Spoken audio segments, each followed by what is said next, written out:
good afternoon, everybody. Welcome to our webinar one in the series of the YCN. As always, first we are going to present what is happening currently in the YCN so you are staying informed all the time. So for the people who are first time at our webinar, we will just say a few words what the YCN is. So the YCN is an initiative of European Ceramic Society. This is non-profit network, and our aim is to bring together young students and professionals currently doing their research in ceramics. So what do you have from the YCN? You are all the time informed about opportunities, grants, conferences, and also you are informed about webinars that we are organizing, special issue, and everything that is going to be included in this workshop. So opportunities, and in the future, the friends that you get from the YCN, it can always lead to collaboration and job opportunities. So the YCN has a committee, the 5 young professionals who are in charge or that everything is running well. But of course, the YCN are all the members. On the right, you can see our former member. On the left, Andrash, who is head of Young Ceramics and Training. And in the middle, Veronique, who is helping us a lot. On our webpage, you can find this YCN world map that you can zoom in and zoom out. And almost every member are from Europe, but you can see that we started to spread USA to Asia and to Australia. And if you zoom in and you cannot find your institute, lab, or faculty, please send us the information and we will be more than happy to add you at the map. At our webpage, you can also find the links for Facebook and LinkedIn, because if you join our social media, you are immediately a member. Now you can find us also at Instagram and Twitter, and also on the webpage, you can subscribe for newsletters that we launch every 2 to 3 months, depending how much of is happening in the YCN. But as you can see, last few months has been very busy in the YCN, so we launch it in February and news coming in April. On LinkedIn, we have more than 700 members, and on Facebook, we have almost 900. And here, actually, on our social media, you can find every information that is important to you as a young ceramics scientist. And as we are getting younger and younger, we are also now at Instagram and Twitter. We are all hoping that we will get back very soon to these kind of events that YCN organized, the student evenings, the workshops, but the photo contest goes on because it is online. So at the last webinar, we announced who is the 3rd prize winner, and on this webinar, we are going to announce who is the 2nd prize winner. So I would just like to say again, congrats to Carmen for the 3rd prize for this really nice micrograph entitled "A Stone Desert is Born." As you are familiar, now we have a special issue, Young Ceramics in the Spotlight, and the deadline is extended to 31st March, and all the articles are going to be free of article publishing charges. And for sure, there is a lot of you who are right now writing the manuscripts for this issue, and we will be more than happy when we receive it. We also started with these webinars. The first one was with Professor Richard Todd, and then each month we are presenting and having a new topic. And we are very happy when the members send us this kind of images, also from, for example, from the airport, that they are checking our webinar. And also save the dates from 15 to 17 June this year, because we are planning something very special. So follow us at social media and you will be very soon informed about what is about this event. Okay, this is the end of the news in the YCN. And now I would like to say something about our speakers. So we have, this is like super international webinar, and we have 2 very interesting speakers, and this is Theresa Davey from Japan and Victoria Christensen from USA, from California. So thank you, girls, because now at Victoria is 6 a.m. and at TESA is 11 p.m. Am I right? Yes, so thank you. Thank you for doing this for the YCN. And first speaker is Theresa Davey. She's an assistant professor at Tokyo University in Sedai in Japan. Previously, she got her PhD from the Department of Materials at Imperial College London. Her research aims to incorporate descriptions of physical phenomena into phase diagram modeling, focusing on ultra-high temperature ceramics and alloy systems. In addition to developing teaching methodologies suitable for highly diverse environments. So Tessa is going to present us her presentation now, and after both Tessa and Victoria present their presentation, you can ask the questions in the chat. So Tessa, the floor is yours.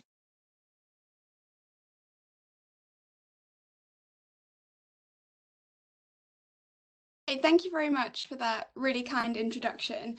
I'm really honored to be invited to take part in this webinar series. I really hope that what I say resonates with a lot of you, and hopefully it's valuable to all of you.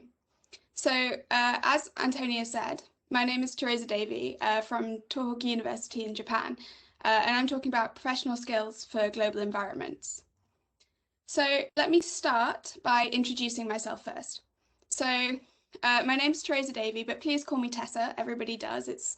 I like it a lot better. I'm from a small town in Wales called Aberystwyth, which is on the west coast of Wales. And I did my primary education in the UK in English, which is the language I speak with my family. But I did my secondary education in the UK in Welsh, which I kind of learned as I was going through high school. It was very stressful.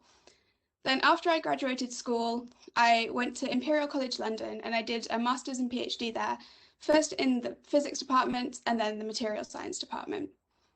Since 2017, I've been an assistant professor at Tohoku University in Japan, which is in a city called Sendai, which is the capital of the northeast region of Japan, where Tohoku means northeast region. So it's the kind of principal university for this northeast region. I've had amazing opportunities to work in the UK, in Germany, in the US, and in Japan, all in really highly international environments. And I've studied abroad in the Czech Republic, in Austria, in Germany, and I maintain collaborations with researchers all over the world, as you can see from all the brightly coloured emoji flags. So I'm really telling you this just to contextualize what I'm going to say, and hopefully then you can understand the context for me talking about global environments. It's purely from my experience. So on the right here, you can see a photo of my lab, and I'm really proud to say that this is one of the most diverse labs in my department, and we have loads of international staff and students from countries all over the world, although primarily from Asia. Working in this environment, as well as others, has really driven me to learn more about how we can perform better in global environments. And so today I'm really going to share a lot of my experiences and some sort of things I've found in the sort of academic literature relating to this field that hopefully will be helpful for you in getting the most out of similar environments. So as young people, we've all kind of grown up with the internet kind of always being present in our lives from when we were quite young. And these days, it's increasingly likely that you'll work or study abroad more than previous generations, thanks in part to this ease of communication from the internet and also from having cross-cultural interaction via the internet from a very young age, certainly earlier than previous generations. So with these increasingly diverse environments that you may work or study in, we have to kind of account for the strain that this places on people. So increasing diversity has been shown to improve productivity and create more successful ideas all over the world. This is just a simple fact. But on an individual level, it can be challenging to work in a really diverse environment. The sort of personal costs can be sort of the exhaustion of frequent relocation, but also cultural isolation. Although I'm sure that everybody kind of considers themselves really kind and welcoming, that isn't always enough to get the most out of a really diverse environment. We rarely actively develop these international teamworking skills that are so essential, and culture clashes can make navigating a global environment really challenging and really awkward sometimes, both for the minority groups and the majority. So hopefully by the end of this talk, I'll kind of motivate you to consider the way that you interact with your colleagues and perhaps your friends to ensure that it's as welcoming and effective as it could be, and that if you find yourself in a different situation in the future, perhaps you understand a bit more about the social dynamics that are at play. I know that in the UK, it's somewhat stigmatized to say that sort of perfect communication skills don't come naturally. But in the same way that I've worked on developing skills for research as an investment in my professional career, I equally consider the softer international communication skills a really valid investment in my professional development that has had a really measurable impact on my own career trajectory. So in this talk, I've split it into two sections. The first part is going to talk about being part of a majority group. So this could mean, for example, being majority Europeans in a research group with maybe a few Asian co-workers, or maybe for a lab where it's mostly men with one or two women, or maybe an environment where everybody is white, barring one or two people. All of these different groups intersect, and we need to be really careful of the social dynamics that are at play here. The second part of this talk is going to be about being a minority group. For example, this could mean if you're a short-term immigrant, such as an international student or a postdoc or something in a relatively homogenous host workplace. So perhaps this could also perhaps be if you have a religion or social background that's very different to other people you work with. Being part of these minority groups can negatively impact your mental health. So we'll talk about some coping strategies for this, but also some advantages of this position. So the first part, as I said, is being part of the majority group. So I'm going to talk about recognizing your unconscious bias and ensuring that we're treating people fairly. We'll also talk about practicing inclusivity, making sure that everyone is respected and valued. I'll talk about othering as compared to cultural curiosity, what is okay to ask and what isn't. And visibility, which is ensuring that everyone has the same access to representation. So throughout this talk, I haven't put formal references in it, but if you are interested in learning sort of more formally about any of these sort of social science topics, please let me know and I'm happy to provide you with those resources. So just send me an email. So the first question is, what is unconscious bias? So unconscious biases are social stereotypes about certain groups of people that we as individuals form outside our conscious awareness. So everybody has these unconscious biases about different social and identity groups, and these just stem from our brain's tendency to organize social worlds by categorizing them. However, I've listed some of the common biases relating to that we might face, including gender, race, and nationality, and all of these things. And our biases on each of these topics can affect our actions and our actions. So it's really important to be aware of these biases in order to, not discriminate people based on our unconscious biases. And so awareness of our unconscious bias has been shown to actually lead to reversals in biased outcomes, as long as we're actively trying to behave in an unbiased way. One common bias that I've encountered a lot in working with international colleagues all over the world is language and accent based. So somebody with poor English is perceived to be less intelligent, whereas somebody speaking with a very proper British accent, like I am very fortunate to have, is read as clever. Even if what I'm saying is kind of inherently stupid, people will be much more likely to believe it. And this can have huge consequences, where someone can be denied opportunities purely because of their accent and their perceived intelligence, which obviously is complete nonsense and is terrible. I don't have time to examine all of these different biases here, but all of these biases exist and intersect within our working environments. But I hope that if you aren't already aware of your unconscious bias, it's something that you go away and explore further. So Google's Rework resources and Harvard's Project Implicit are really good for learning more, and I really recommend checking them out. So now we can talk about inclusivity, and what this mostly comes down to is practicing conscious empathy. This might mean considering things that we've never thought about before, or making changes to allow others to succeed equally. However, when it comes to accessibility, we have to consider equality versus equity. As you can see in the image on the right, providing the same help to everyone doesn't result in everyone succeeding. Instead, we have to remember that different people may require different accommodations and different solutions just to get by, and it's only in the case of equity that we really achieve fairness. One way to practice inclusivity is in considering the choice of language that you use. So this can be adjusting the pace of your speech, the tone, the pitch, whether or not you're using idioms or sarcasm, which may be kind of culturally understood very differently.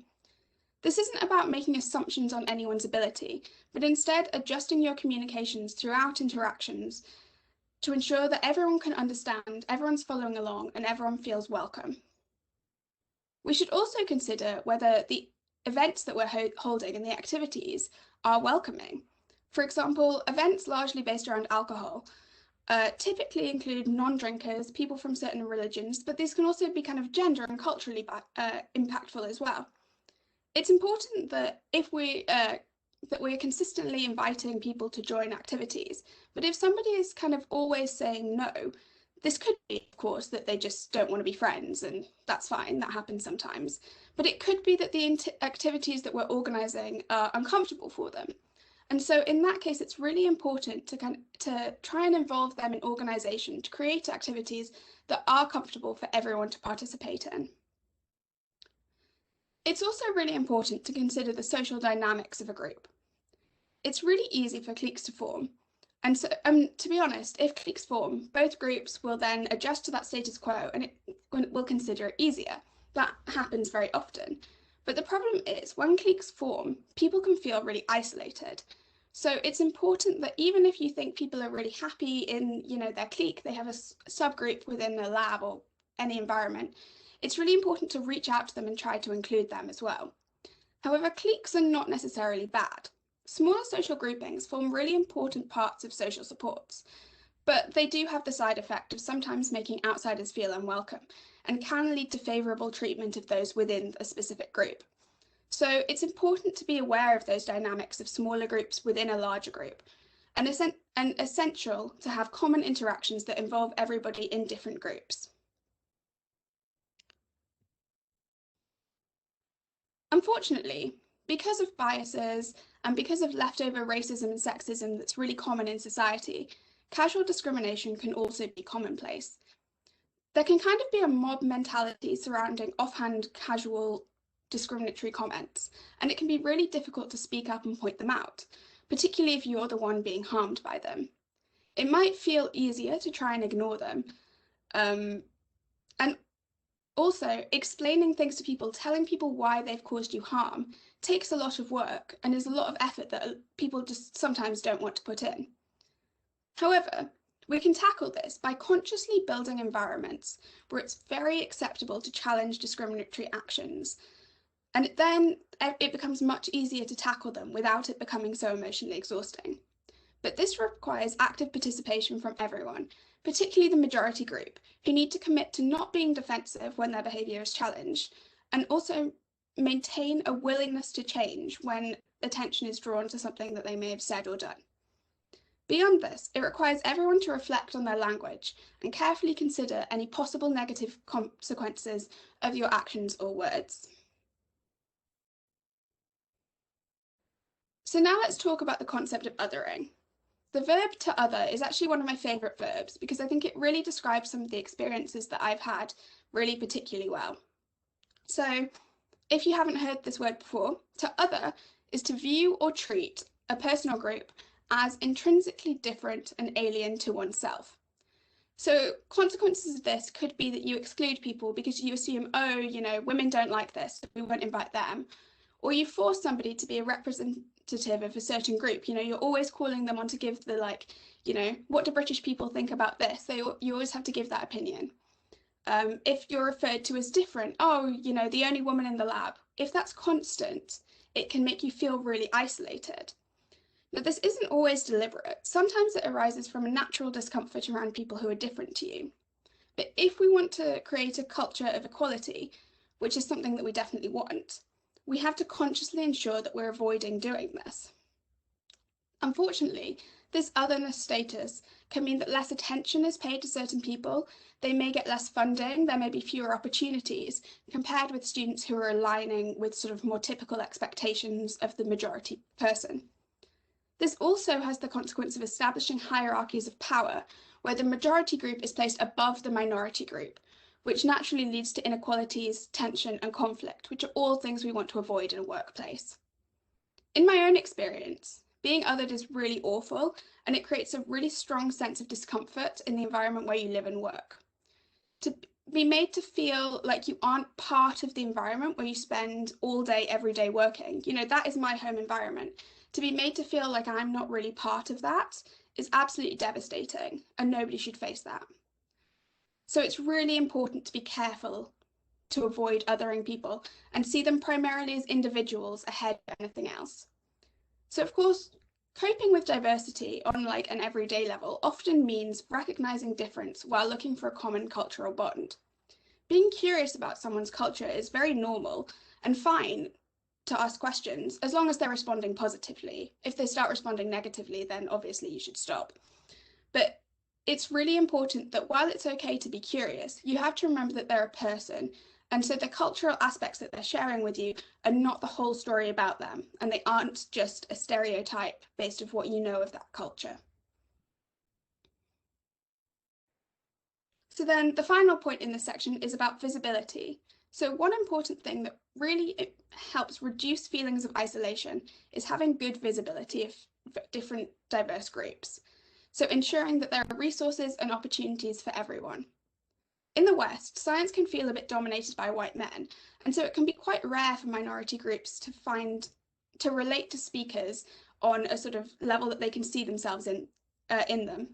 So to tackle this, it's really important to bring in role models that are relatable to all people, because seeing yourself in other people in the field is really important and impactful.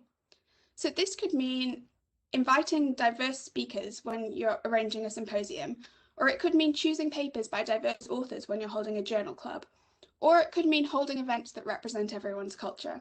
There's diversity in so many categories, so it's really important to invite people to participate in organisation.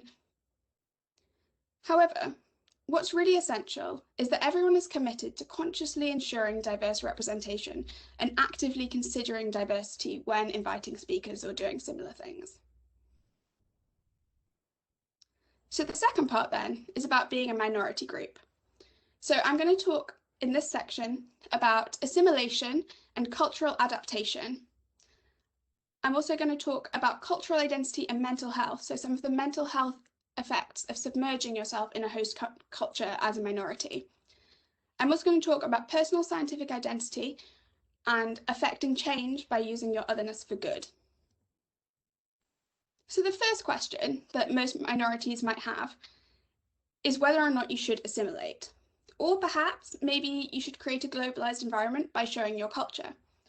So the degree to which you adapt to another culture is kind of dependent on, or the necessity of completely adapting to a different culture can be dependent on the stage of your career. So if you're later in your career, you might have more leverage to be completely different from everyone else, whereas early in your career, that might be perceived less favorably. And unfortunately, that perception is kind of important when it comes to coping skills. When I first came to Japan, I thought that the typical Japanese hierarchy and formality was really stupid. And I was really adamant that I was going to remain really European, and I was going to dress formally, and I was going to call all the professors by their first names, which is very not done here. However, what I've kind of learned over my time here is that if I kind of meet them halfway, if I make some changes by, you know, wearing suits to meetings when I think it's really unnecessary to wear a suit when I could be wearing jeans, and, you know, calling everybody by the formal titles and following hierarchical etiquette, somehow this breaks the ice and it allows people to seem somehow less afraid of me. And it actually improves people's responses to me to the extent that actually I can get a lot more done. So sometimes adapting can have advantages in that sense. It's usually viewed positively if you're visibly trying to adapt, for example, you know, using greetings in a different language and that sort of thing. Of course, mistakes happen, but usually these are generally forgiven. People will notice that you've made a mistake. Maybe they'll correct you, whether or not that's helpful or not. But, you know, they'll be forgiven. It will be viewed positively. And as I said, assimilating in this way may give you access to deeper relationships, which can be advantageous. However, there are disadvantages to assimilation too. Part of it is that learning a new culture takes a long time, and there's no how-to guide to adapt to a culture or learn a culture that's constantly changing. Unfortunately, as well, as you adapt to a different culture, you do lose some part of the culture, which is called acculturation. And unfortunately, this can lead to a sense of not really fully fitting in any place. Also, in some workplaces, acculturation may decrease your value. Another example in Japan is that sometimes companies will hire foreign workers because, particularly Americans, they really like for this, because they're much more likely to kind of cut through all the formality and just say what they think and point out problems, which can sometimes be a problem in this sort of Japanese hierarchical sense.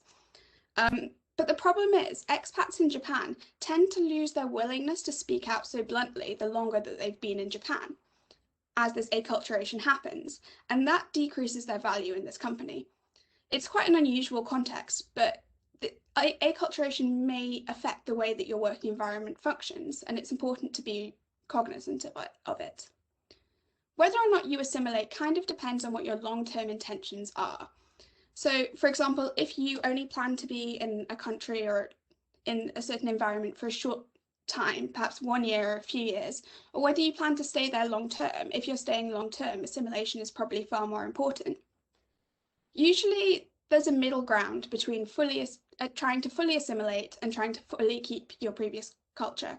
And it's really important to reflect on that and figure out where that lies for you. But unfortunately, the question of whether or not to assimilate is not that simple and will be different for everyone and different for every circumstance.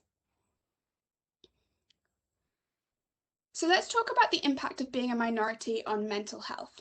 So this can apply not only to general society in terms of being in a different country, but also in terms of academic and workplace culture. Expats, so people who are temporarily in a different country, so this could be international students or postdocs who may frequently live in a different country temporarily, tend to show this really high incidence of affective and adjustment disorders. Academics broadly are lacking in cross-cultural and culture shock training, which unfortunately prevents them from initiating this cultural adjustment, which makes cultural congruency really difficult to achieve and sustain. So particularly for academics, this is like really challenging to adapt and be comfortable in a different environment. There are ways to decrease the risk of having these adjustment disorders though. And one way is by having really good ties to your local environment.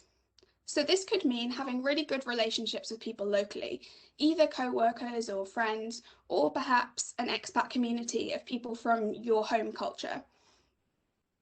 In particular for researchers, collegiality is really important, not only for people in foreign countries, but just anyway. It turns out that for researchers, being friends with your colleagues really makes a lot of difference in how much work you get done, even if you aren't directly working with them.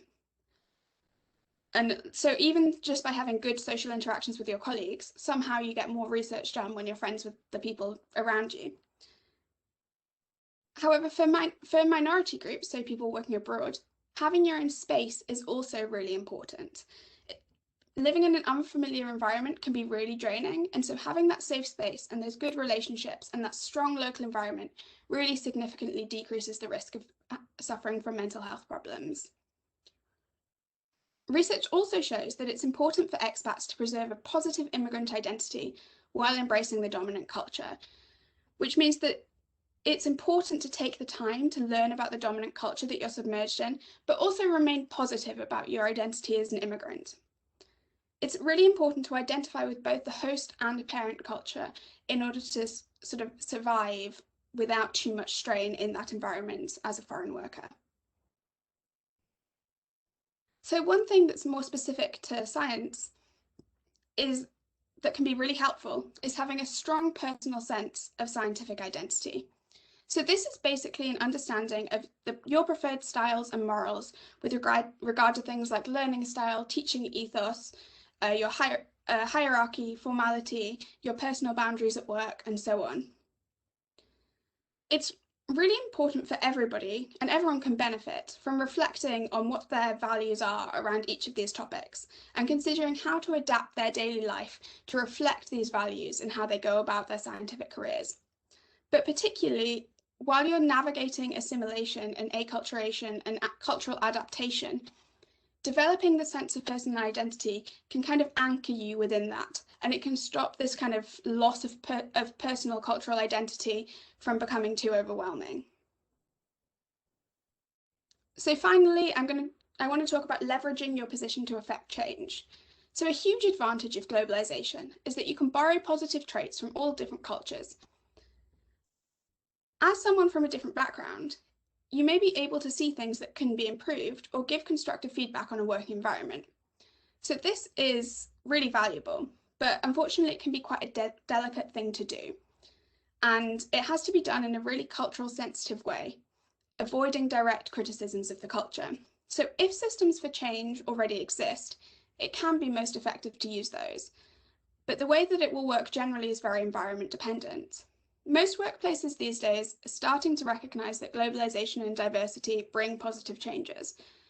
So although individuals may be resistant, constructive feedback is usually seen positively.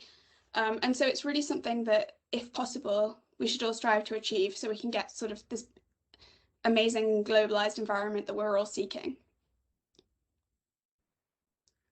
So with that in mind, what do we do in extremely diverse environments where there isn't a single dominant culture? These environments can be really interesting because new working cultures can kind of emerge.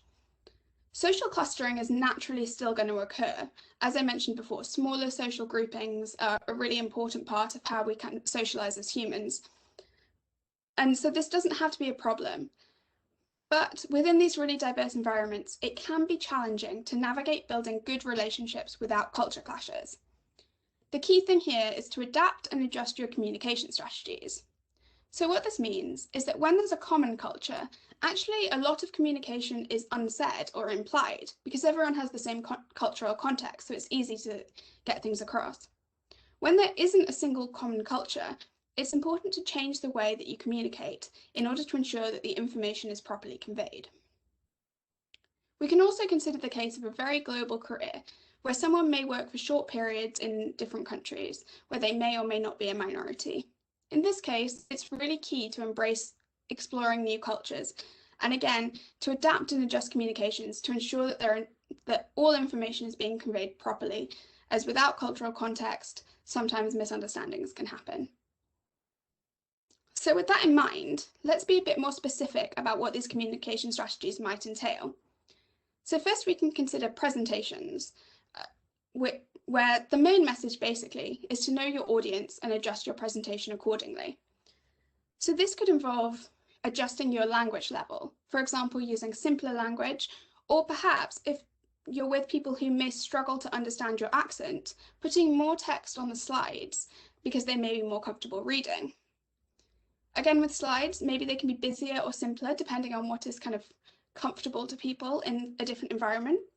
You should be aware of your physical presence. So whether you're using gestures and looking at the audience, of course, this is less relevant in virtual presentations and you can't see the audience, but if you're presenting in person. In some cultures, it's very common for people to look at the speaker, whereas in others, it's typical to be guided through the slides. So you should be aware of that difference.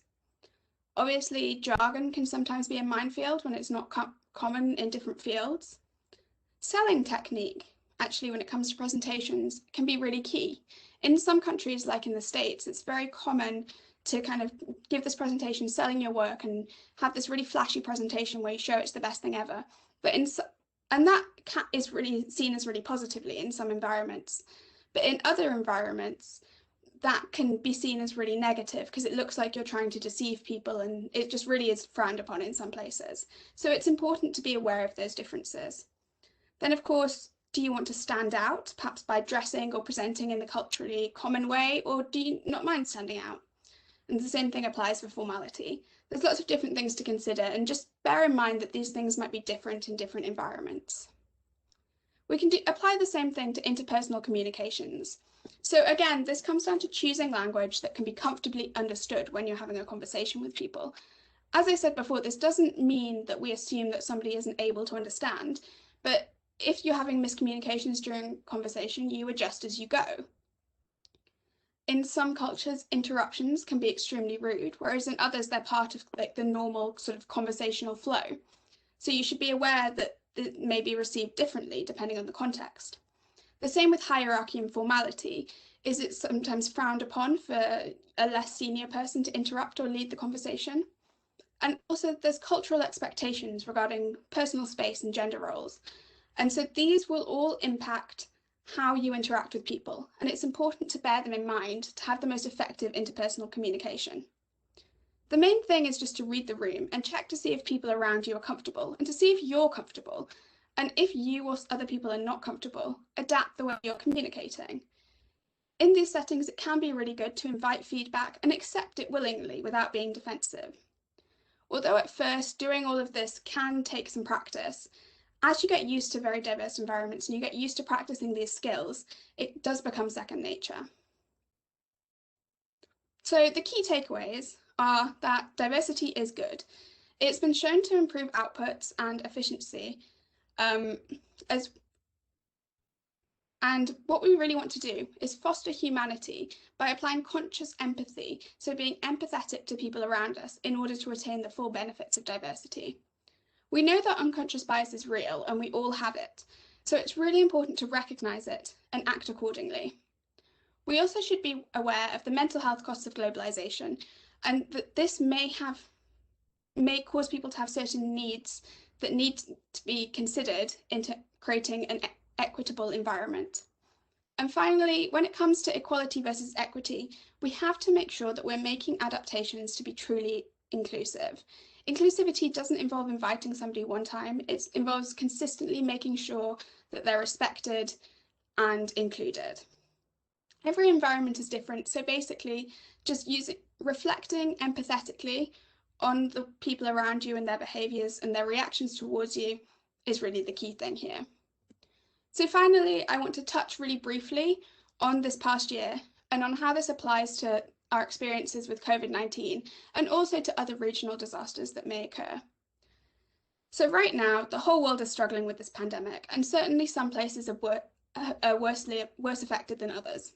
I'm really lucky that I live in Japan, where the cases are relatively low, but my family are in the UK, where the situation is much, much worse. My response to the pandemic has obviously been affected by the situation that my family is in the UK and the news that I see from there. And so this has an impact on my mental strain and the precautions I take in day-to-day life, which some people say are disproportionate to the situation in Japan. However, aside from COVID, it may also happen that some natural disaster occurs in a country and you may worry that it affects someone's family, and it's natural to be concerned about that. However, anyone anywhere can be affected at any time, so it's kind of important not to single people out as sort of having this disaster happening that may be affecting them and make them perform their feelings. You can invite people to look to you for support if you feel comfortable, but you shouldn't demand people kind of give you insights on this thing you see in the news. It's really important to be careful not to do that because it can be really othering. However, what we do know is that minority groups are at greater risk of mental health problems during the pandemic because there's a higher likelihood of isolation and loss of support networks, particularly if you can't travel to visit family or people in other countries, or maintain your usual interactions, which can really be a lifeline for people living in a culture that's foreign from their own. We also know that additional roles have emerged, such as childcare and homeschooling, that are really disproportionately affecting women who, as in most countries, are a minority in science and engineering environments.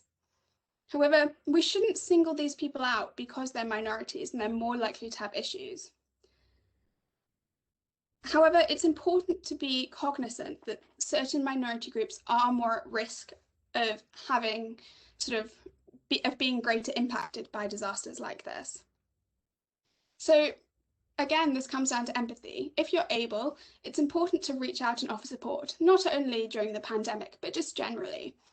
But be considerate of everyone's time, because right now it's really valuable. And everyone's time is precious. And also, everybody is reacting to this trauma differently. So again, this is a time when it's really important to pay attention to their responses and adjust your communication strategies accordingly. However, lots of people are missing their day-to-day small talk interactions with their colleagues, which, as I said, for minorities working, like myself, working abroad, These small talk interactions, although they don't seem like much, they can really be a lifeline. So perhaps if you're able, it's worth making the effort to reach out to other colleagues that you have who may be affected by this. So with that, I'd like to thank you very much for listening. I'm sorry if I ran slightly over time, but after Victoria's talk, I'm happy to take any questions. And if you have any further questions or want to share your story with me, or if you want any of the sort of more formal resources I mentioned, please feel free to send me an email. Thank you, Tessa. This is very nice and very important presentation and topic that you have presented. I have listened, this is my second time that I heard this presentation, and I again learned a lot. And as the YCN is a global network, I think that we need to get reminded of the importance of diversity, and always we have somebody who is in our lab from other country, and we have been in the same situation. So I think it is very important. So thank you, and thank you for sharing your experience. So next speaker is Victoria Christensen from USA, from California. Victoria is a third-year PhD student at the University of California, Santa Barbara. Her research focuses on oxidation of ceramics matrix composite materials. She was chair of ACerS PCSA last year and loves to attend conferences to meet new people. So Victoria, the floor is yours.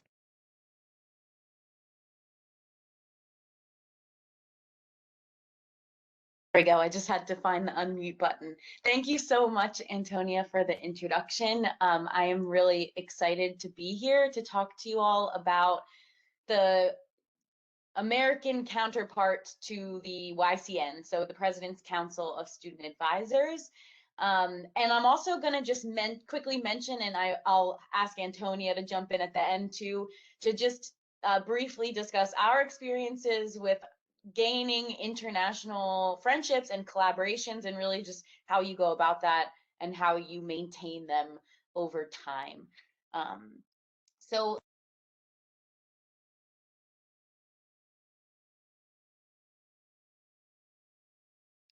Victoria, you are unmuted. I'm sorry. Unmute yourself. Thanks. I must have done that by accident. So like Antonia mentioned, I am a third-year PhD student at the University of California in Santa Barbara, which is in Southern California here. Let me turn on my laser pointer. But I'm originally from Philadelphia, which is on the East Coast, so I moved across the country to study in Santa Barbara. I'm researching the oxidation of ceramic matrix composite materials. This is my fourth year being involved with the American Ceramics Society, and specifically the President's Council of Student Advisors. I love meeting new people, and then I've listed some of my hobbies here. I really like to go wine tasting, spend time with my family, and exercise. And I also included a picture of the sunrise in Santa Barbara, since I do enjoy waking up early. And it's about 6:30, almost 7 o'clock here in Santa Barbara.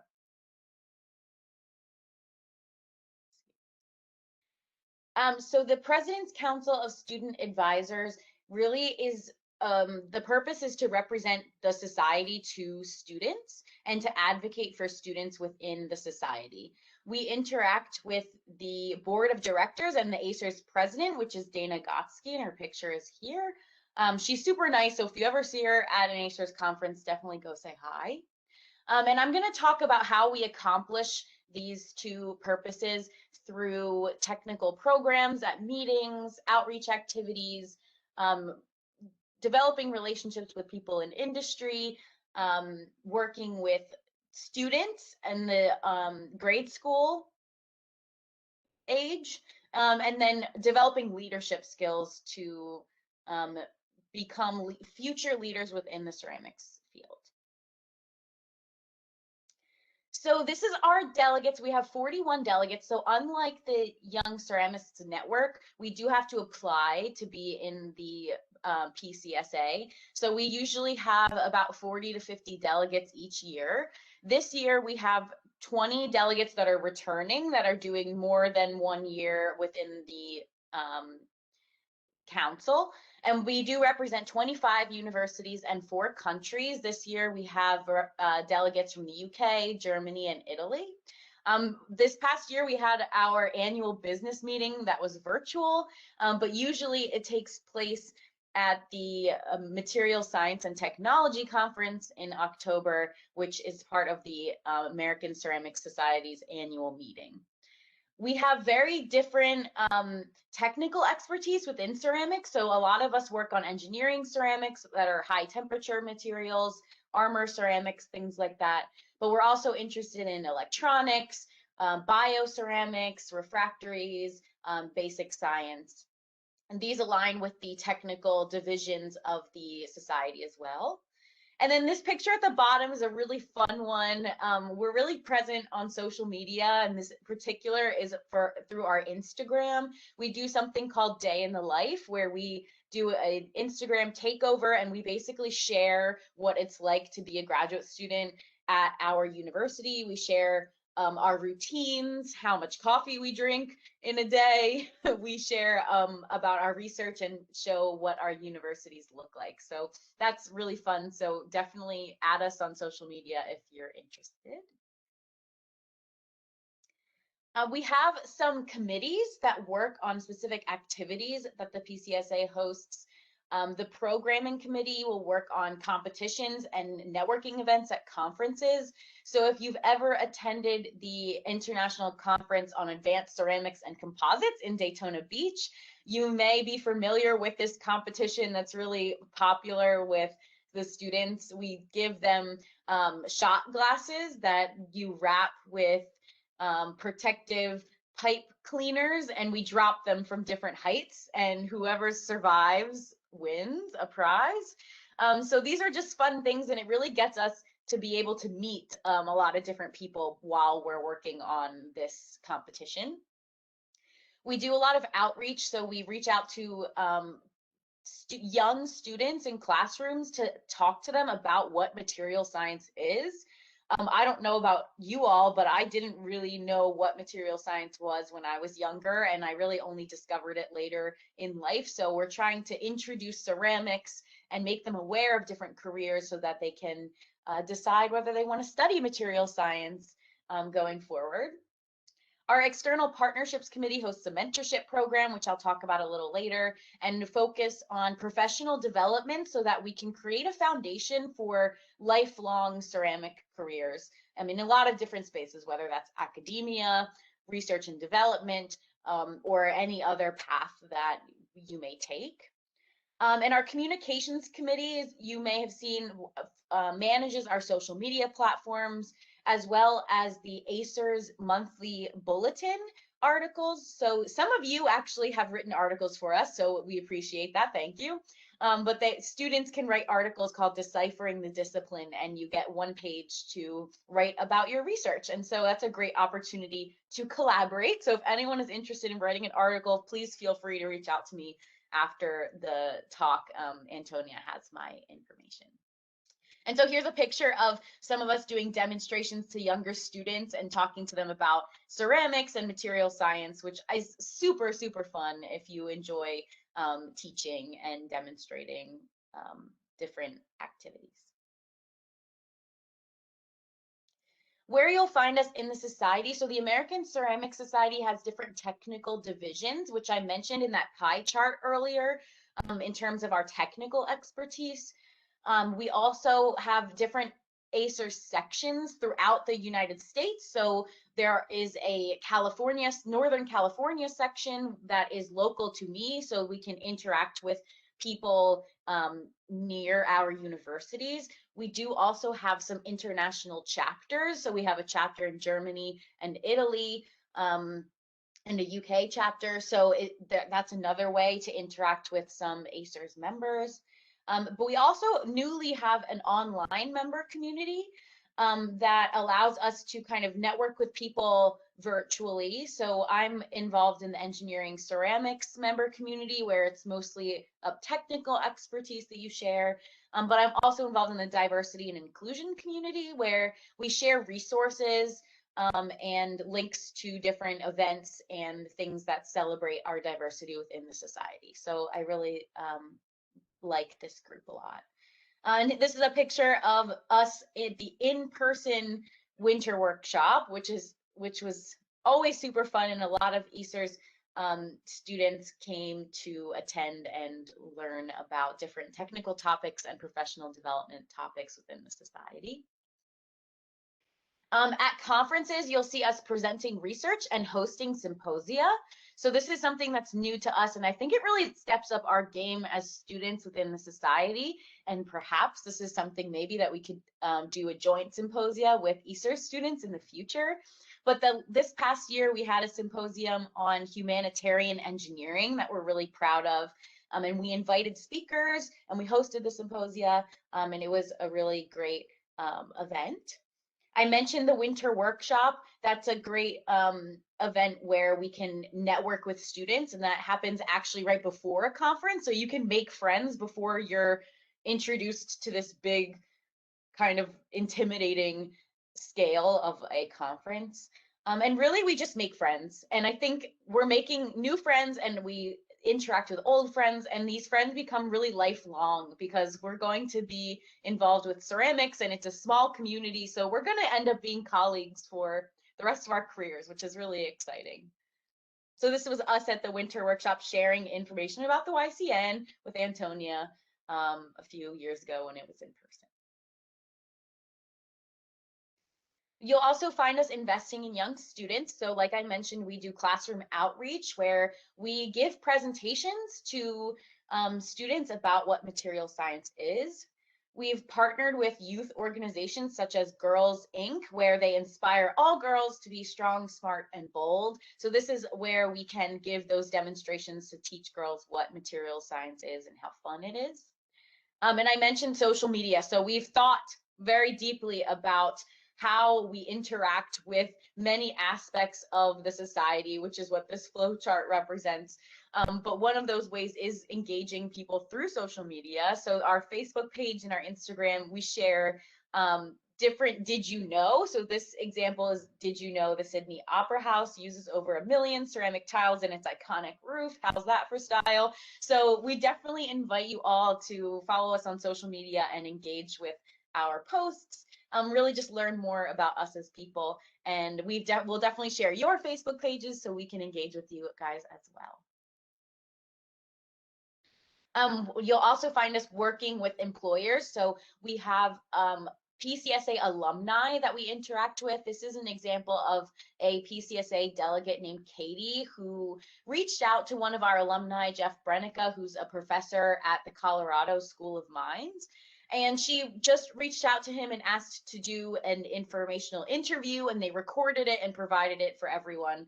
So it was a really great way to learn from people, and you'd be surprised how willing people are to share their wisdom and just talk to you about their career path and things like that. Our mentoring program is something that's near and dear to my heart. Like Tessa mentioned, I think it's really important to have good support systems around you, and having a mentor is a very big part of that.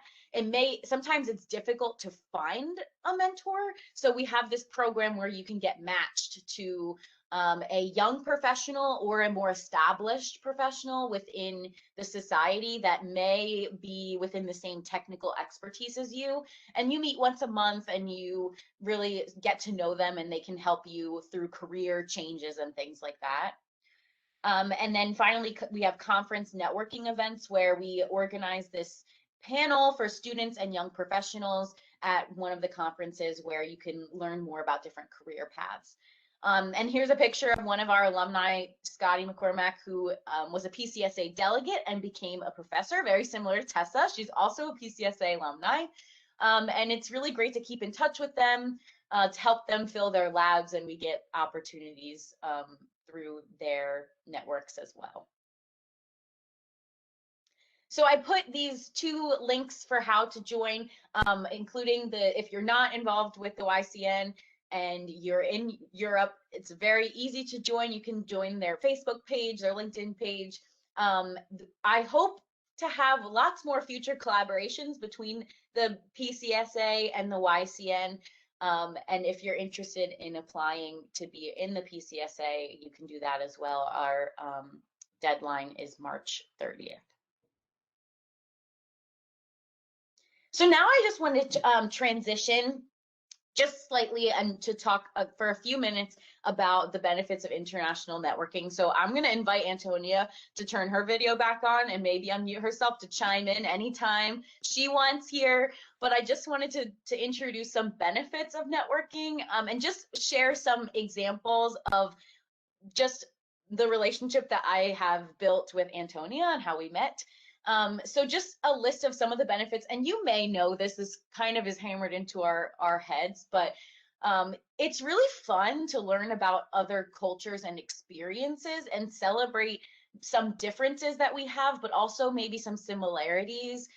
One example that I will share, and I'll call out Ambra on this one, is how we met at the ACerS winter workshop, and I am Italian American. She is from Italy, and we learned that we both have boyfriends who are from Argentina. So that was kind of fun that we could be living in totally different places and share the same experiences. Even just a few days ago, I posted a picture on my Instagram of some empanadas that I made, and we chatted a little bit about Argentinian food. So it's just really fun to learn about others' experiences. And you gain friends from all over the world. When we do travel again, and when I finally make it to Europe, we have friends that we can stay with when we travel. There is a possibility of future collaborators. So I know, Antonia, you met someone at Winter Workshop that you're going to be collaborating with soon. So that's a very exciting endeavor that we may have more as we develop our careers into the future. We're introduced to new opportunities like this webinar. I don't think I would have been invited to give this talk today if I wasn't already connected with Antonia and the YCN. So I really like that aspect. You grow your network by introducing each other to people that you know. So as soon as you become close with someone else, I've introduced Antonia to some of my friends within PCSA, especially at conferences when you can meet up and kind of navigate the conference together. You automatically grow your network by introducing each other to people that you know. And I think it's gives you an opportunity to inspire each other, to brainstorm together, like we have in trying to develop content for both ACerS and ACerS students. And we can help each other through stressful times. I think even though we're located very different geographies and locations, different countries, we're going through a lot of the same things. And grad school can be so stressful. So it's kind of a nice way to be able to make friends with people and really vent about some of the things that you're going through and help each other through it. So I have one slide about Antonia and I, so feel free to jump in at any point. The first thing that to do when gaining international friendships is to introduce yourself. And I am totally aware that I am very extroverted, and it's relatively easy for me to go up to a person and introduce myself and ask them questions. But so this may mean getting out of your comfort zone. So you're not alone in the fact that it may be very intimidating to introduce yourself to someone that you don't know or that haven't been introduced to. But luckily, I think some of these student events like the workshops and some networking events that kind of force you to do it through icebreakers or something like that, as painful as that may be, it makes it a little bit easier to do that. And so I mentioned that we met at the winter workshop before the ICACC conference. So after our initial introduction, we went to each other's talks, and I think our relationship has kind of, advanced kind of naturally, right? Yeah, so first, I think that the PCSA and YCN brought us together. So the business, but the friendship was born. So and we have meet like 2 years in a row and third year online on the winter workshop, and we have like private meetings together to talk about our life and also to talk about how to collaborate on PCSA and YCN.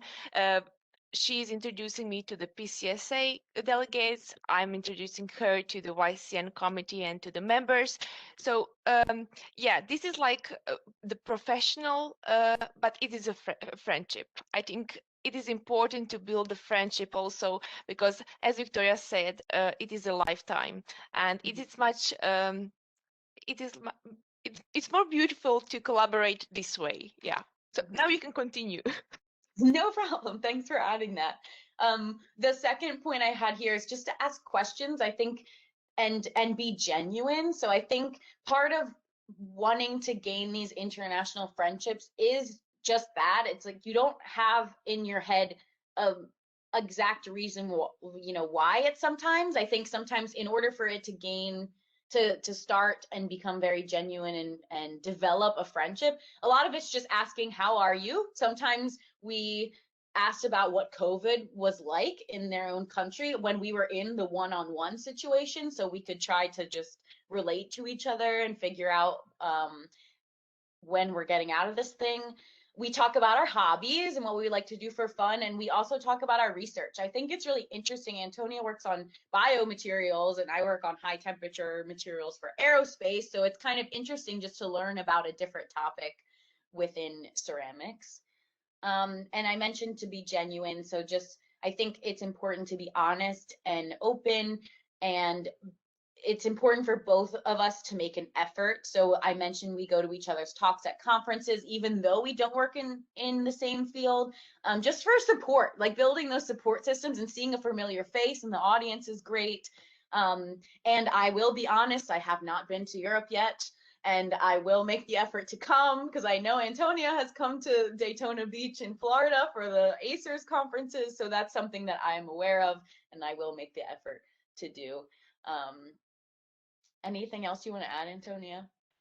No, I think that you said everything, but I think that I can say one more sentence, and that is actually that you have learned me about importance of the networking, because you were leading the winter workshop, and I was like amazed, like she's so young and she's like leading the workshop and everything, and I was just like, okay, and this gave me the flu to try the same. And yeah, you learned a lot of people who were there, the importance of the networking, and with your icebreakers, we actually it was easier for us at the conference. Yeah. And then when it's tied to a conference, you have somebody to go through the Yeah. conference with. Like, and when you're at it, when the plenary sessions open and all of a sudden it's a coffee hour and there's so many people around, You see familiar faces. You can see familiar face and you know exactly who to go to, so you're not standing by yourself That's with true. the coffee. That's so true. That's kind of a nice way. And then he will introduce you to his boss and so on, and it is like, yeah, important. Okay, so I have one last sorry? slide. And this is kind of an international networking challenge. So I wanted to give you guys a call for action and hopefully inspire you all to make some connections to people. So first is to attend a workshop or a conference. It could be virtual or in person, hopefully in person soon. Or if you aren't attending any conferences, you could find a PCSA or YCN person via social media. The next step is to talk to them. So you could talk to them at a coffee break, in a breakout or a networking session. You can talk to them after you hear their talk if you're interested in their research, or like I mentioned, via social media. I think it's also very important to connect with them on LinkedIn. So I have a lot of you on LinkedIn. If you don't have me, definitely search me. And it's really nice to be able to share each other's accomplishments and comment and celebrate each other and be really proud of what you're working on. I think what's really important is sending a follow-up email or message after the initial meeting. So Antonia and I met at the first winter workshop, but we didn't really connect after that until the next winter workshop the next year. So until things went virtual and we had a reason to send a follow-up, ask for one of those virtual meetings and ask questions, learn from each other, then it really started to kind of roll from there. So again, be respectful of different time zones. It may not always be easy to find a time to meet, but we make it work. And ask questions, be genuine. That I think is all I have. So I wanted to thank you all for your time. I put some of the PCSA links to social media up here, and now I guess we can take some questions for Yeah. Tessa and I. Thank you, Victoria. Thank you, Victoria, about everything that you said about the PCSA. Thank you for your collaboration and time. And now I will ask Erka to join us. He will read us the questions that people have for you. Erka, are you here? Okay, I can do that. So we have one question for Tessa. So Tessa, you seem quite inclusive. Has there been, and can you share an example of where you were trying to be inclusive, but it was received incorrectly or misunderstood? What were the repercussions? Any solutions for groups of people that are collectively less inclusive? For example, have the hassle of daily needs. Thank you for organizing and the presentation. Okay, thank you very much for this question. I saw it come up in the chat a few minutes ago, and I've been thinking about it since. I can't really think of a time when trying to be inclusive has really backfired for me. So since I was quite young and I was in this high school environment where I didn't speak the language, I've always been quite conscious of being excluded and making sure people have been included. I mean, I'm sure there's been situations where there have been misunderstandings and for a few moments someone's offended and then I've clarified the situation. But I can't think of a time when it's really gone dramatically wrong. I think the kind of most significant example perhaps is one example I touched on in my presentation, which was the time when I first arrived in Japan, when I decided that because I do fundamentally think in most circumstances it's more inclusive to kind of remove hierarchies and be more casual. So I think, you know, dressing informally and calling everyone by their first name for me seems like a motion of inclusivity. Unfortunately, in Japan, what this did result in is like a really bad first impression with a lot of the other faculty here. So that did kind of backfire, but at least it only backfired for me. And then, so that's kind of the best example that I've got in that. I think trying to be inclusive, I think it's hard to make it go wrong. You know, I think it's really hard to see negative repercussions from that. And then the second part of your question is about solutions for groups of people that are collectively less inclusive, so who have the hassle of daily needs. So I don't really see inclusivity as something that takes additional effort necessarily. I'm not completely sure what this means, so maybe you can clarify it in the chat if I am misunderstanding it. But I don't see practicing inclusivity as something that takes away from the way that you, like the quality of your life and the function of your life. It's not something that is, you know, taking any extra effort. I don't think it's something that really impacts on the hassle of your daily life. It takes a little bit of conscious effort, but it's not, you know, a huge ton of work. So for groups that are kind of collectively less inclusive, perhaps they're consciously remaining so, or they don't realize that the situation is less inclusive. So in that case, I would say to kind of raise awareness of a lack of inclusivity and try to promote this idea of being empathetic and treating everybody as humans. And hopefully that will kind of create a more inclusive environment. Thank you, Tessa. Now we have one question for Victoria. So Altars is thank you for your talk, and can you give details on mentoring program in the PCSA? Sure. I just found the link to the web page for the mentoring program. So I just put that in the chat. I guess some questions I have back at you all is if you're interested in joining this mentoring program, would you be interested in having a mentor that's from your country or from Europe versus having a mentor in the US? If that's the case, then maybe we would need your help finding some mentors within the European Ceramic Society that would volunteer their time. So I do see this possibly growing. Yeah.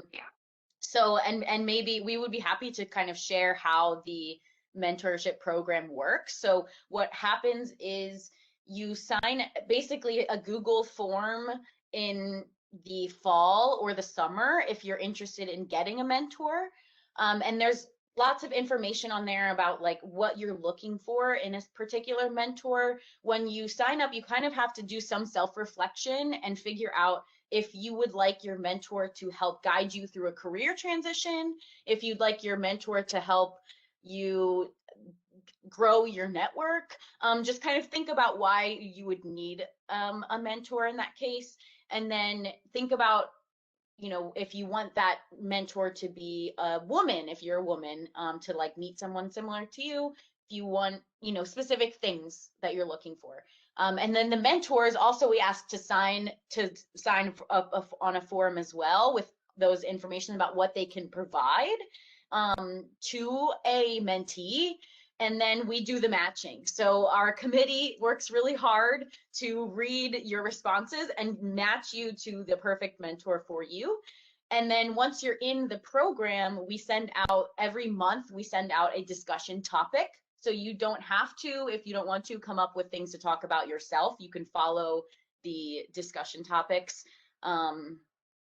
So yeah, that's kind of how it works. And I think it grows from there. You can have your relationship with your mentor for just 1 year, or it can grow from there and be a multi-year relationship, which may be beneficial if you're still in the middle of your program and you want to have that relationship grow with your mentor. So if that's something that the YCN is interested in collectively, then maybe we can chat with the leadership and help you develop your own mentoring program. That's a very good idea.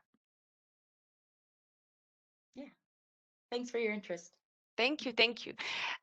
Also, I saw that Nicholas has a question. So Nicholas, can you join us? Yes, thank you both for your presentations. Very interesting and very international, like you said. I have a question for Tessa about the improvement of diversity, because I think sometimes in our subconscious it's natural to be attracted by people who are similar to us, you know, like maybe for me, like blonde guys for Europe, or, you know, doing research, I don't know. But do you have some tricks, some advice to fight this, you know, natural attraction with people similar to you, to improve your diversity and to go meet and talk to other people with different cultures, maybe?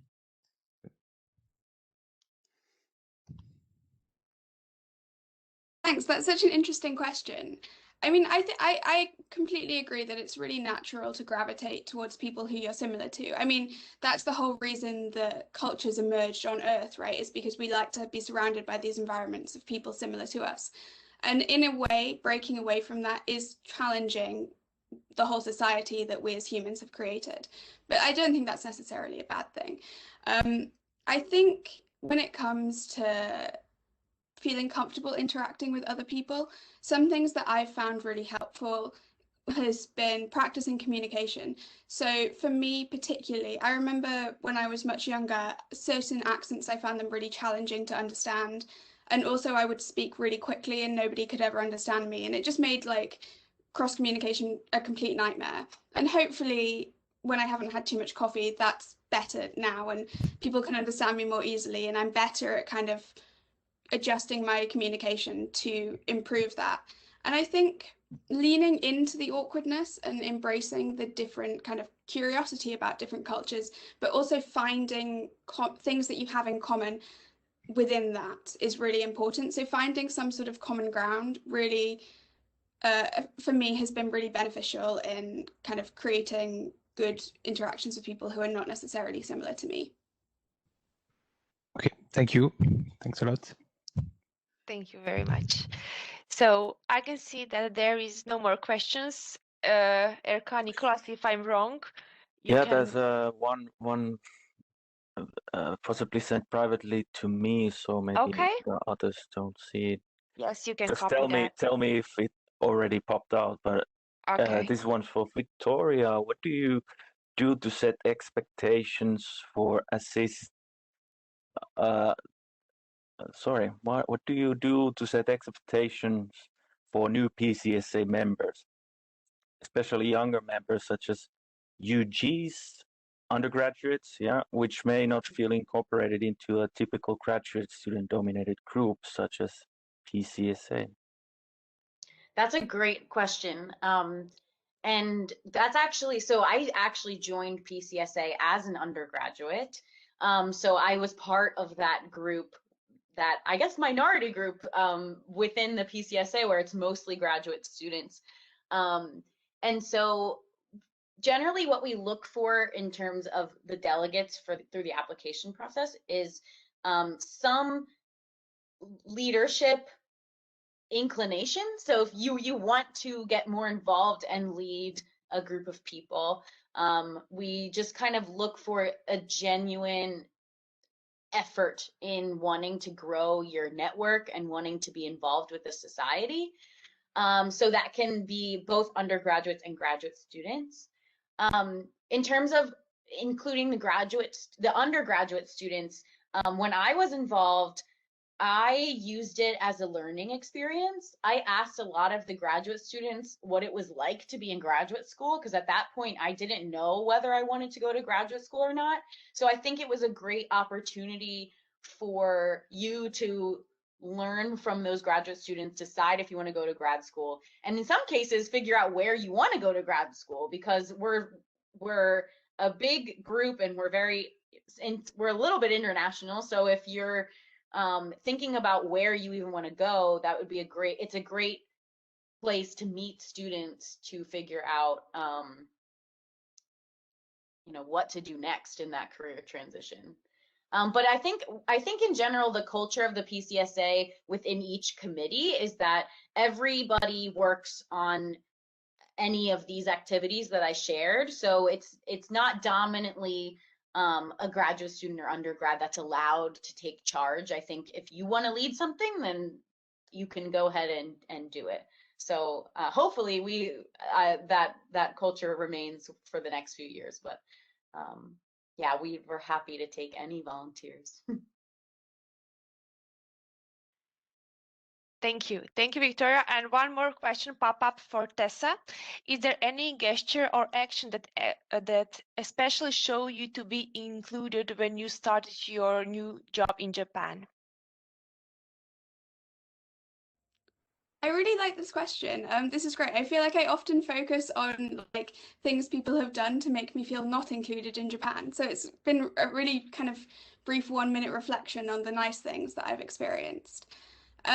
I think when it came to my interactions in my lab with all the students, actually what made me feel most included was in like a social interaction. So as part of the kind of general workplace environment in Japan, there are these like social gatherings where you go out for a meal and drink a lot. That's kind of part of the general culture. And a lot of the students don't feel very confident speaking English. They really like have very limited English ability, some of them. And so like I don't talk to them very often. Like obviously they're aware that I sit in the same office as them every day, but we've never had a conversation. But I remember there was one time in one of these dinners where one of the students, after drinking a lot, because these parties tend to be like unlimited alcohol parties, so inhibitions can be let down.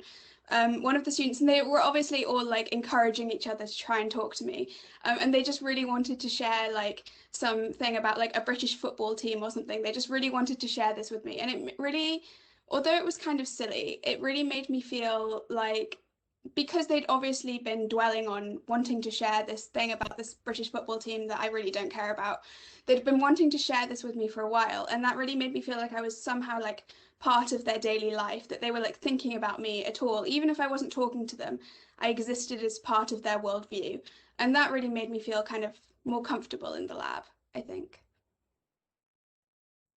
Thank you, Tessa. So as there have been no more questions, I would like to thank to Victoria and Tessa for really nice talks, and we learned a lot. And give me just like few more moments to share some results and some very interesting things that some people are waiting for. Wait. Oh. Okay, so first I would like to announce the second webinar. This is, in my personal opinion, a very special webinar organized by actually the Farid suggested what is needed, what topics are needed, and he will be your chair, our member Farid. And the topics are actually on EU proposal writing for young researchers, applications, and at the end we will have our committee member Erka. He will talk about how to get Marie Curie funding. He got it, so I think the most the best way to get advice are from people who get through it. So join us very, very soon. Registrations are open. So if Vero, can you share the link for registration, or also it will be available tomorrow on our social media. And now we need to announce who is the second winner of our photo contest. So it is the squeezed grasshopper from Onur Kanan Eni, Material Science and Engineering, Eskişehir Technical University, Turkey. So I for sure I did not pronounce it right, but Onur, we congrats you. This is a very, very nice and interesting micrograph of ceramics. And that's it, actually. I would like to say good night, Tessa, and have a nice day, Victoria. And thank you for being with us in this like late and very early hours. Thank you so much for the invitation. This was really fun. And thank you everyone for listening. I really appreciate you attending the webinar today. Thank you. Thank you. I agree. Thank you so much for having me. I hope that what I said resonated with some of you and it was helpful. For sure did. Thank you, Tessa. Go do some networking. Thank you, everybody. Bye, everybody. Bye-bye. Thank you very much. Bye-bye. Bye-bye.